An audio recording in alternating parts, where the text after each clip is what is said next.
Hi, my name is Dan and I'm a psychiatric drug coach and I help people effectively overcome damage done by prescription medications. If you're looking for coaching, please visit the description box below this video where you'll find links to my website and my coaching. So if you're looking for help, please reach out. I know this can be a really isolating, lonely, horrifyingly terrible experience, but you're not alone. You don't have to go through it alone. What I want to talk about today is when our appearances change from all the damage done by prescription medications. And for a lot of us, I know for me, my appearance changed a lot and it really affected me. Psychologically, on a deep level. And so I don't want to, gloss over this or, make it seem like, this is just some superficial issue that we deal with going through psych med damage, because it's not. Yes, you could say on one hand, with all the other damage done, physically to our bodies, that, a lot of us are incapacitated in so many ways that, who cares about your physical appearance? That's just, whatever, that's a surface level issue. That's part of the whole thing of going through psych med damage. But it's not. It's not. And I don't want to make it seem like it is a small, trivial issue, because for a lot of us, it really has a deep impact on us.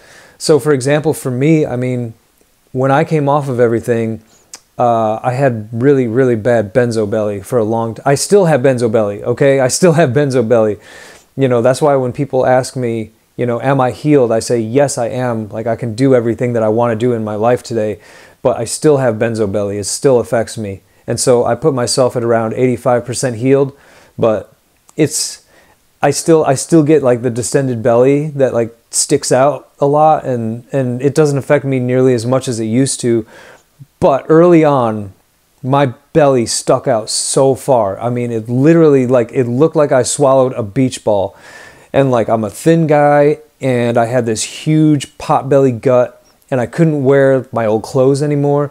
I was always wearing elastic waistband shorts and pants and these oversized extra large t-shirts. So I looked ridiculous. At least in my mind I did. Maybe to other people I didn't as much, but I felt horrible. So when I felt so horrible and I could feel my belly sticking out so far, it made me really self-conscious, and I couldn't wear the clothes that I normally wear. So I was just buying these big, plain t-shirts because I didn't want to draw any attention to myself, and I felt terrible. And that wasn't only it. It wasn't just the benzo belly. My skin was super dry all the time. I always carried lotion with me in this little backpack. I had red, itchy eyes. My eyes were always tearing. They were always bloodshot. I looked horrible. My eyes were sunk back in their sockets a lot.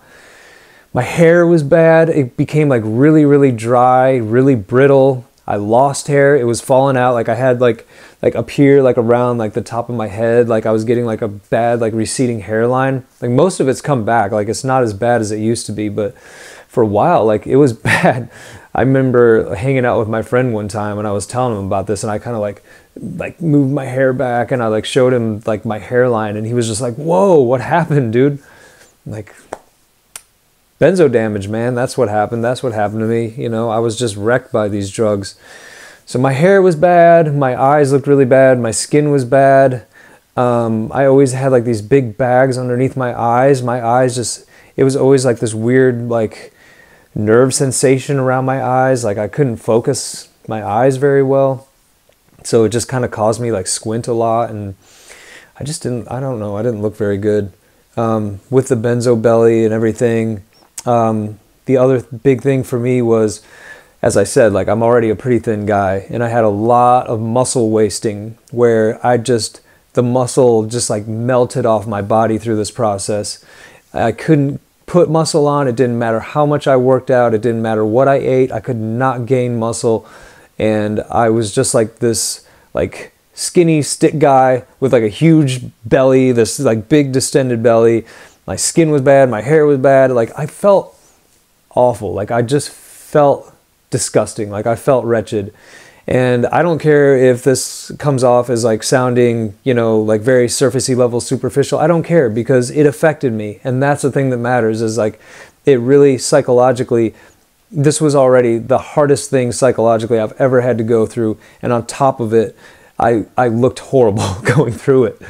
So I felt awful. Like, it definitely had an effect on me. And I know I'm not alone. I know there's a lot of other people who have said the same things. They have bad skin, they feel horrible, they have bad benzo belly, you know, particularly for those of us who like to be active and those of us who kind of, you know, like to take care of ourselves and look okay. And it can be really, really tough. So it's not a trivial issue by any means. And I've never talked about this issue before, and I don't know why. I guess because there's so many other things that are wrong with us going through this, you know, that it seems like this is one of the lesser issues, but again, it's really not. It really has an impact on a lot of us, and it's a real piece of business that we deal with when our appearances, we feel terrible. We feel physically terrible, we feel mentally terrible, and then we look in the mirror and we also don't even recognize the person that we're looking at because we look so different.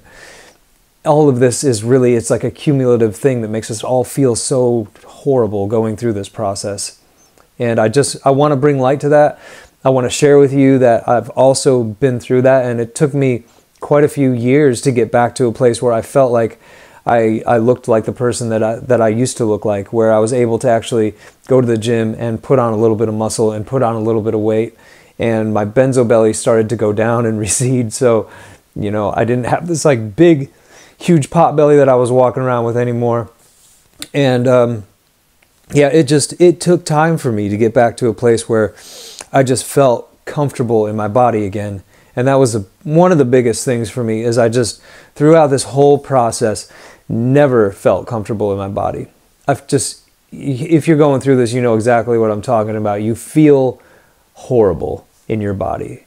Everything feels terrible, like you want to just leave your body. It feels so bad. But it did come back. It did come back. It took time. As I said, it took quite a few years for me before I started to feel okay in my body again and feel like I look like the person that I used to look like before.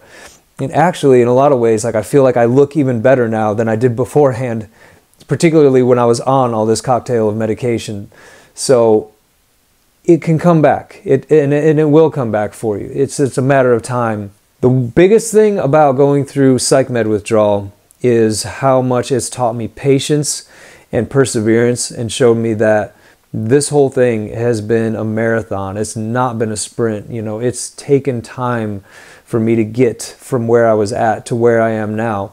But it's definitely possible. It's definitely possible to get there. So just keep going. Your appearances will come back. You know, as everything begins to heal, as your nervous system calms down, you know, my skin issues are resolved. I don't have that horribly like dry, flaky, like peely skin anymore. My vision issues are better. I don't have the weird like optic nerve issues that I used to have, where my eyes were bloodshot all the time. I don't have that. A lot of my hair has come back, so that's cool too. You know, I just feel better. The benzo belly, I still have it, but it's way less than it used to be. It's way less. I mean, it's a fraction of what it used to be. And, you know, hopefully with more time, that'll go away too, and I can claim 100% recovery. But for now, I'm happy with where I'm at. I'm thankful for where I'm at, and, you know, I've really come a long way. And you can too, and you'll get there, and you're getting there now. Like, healing is happening. Just keep telling yourself, healing is happening now. It is. Every day that goes by, you're one day closer to healing, and it's going to keep getting better and better. Just hang in there, please, I promise. I hope I've said something helpful in this video, and if you are looking for coaching, again, visit the description box below this video. You can also go to my website, philosophicalfishing.com. I'm on Instagram, TikTok, so hang in there, guys. And if you have any other ideas for content or a video you'd like to see me talk about something, just leave a comment below. But as always, as long as these videos are helpful, I'm going to keep making them, and I love you guys. I'll see you in the next video.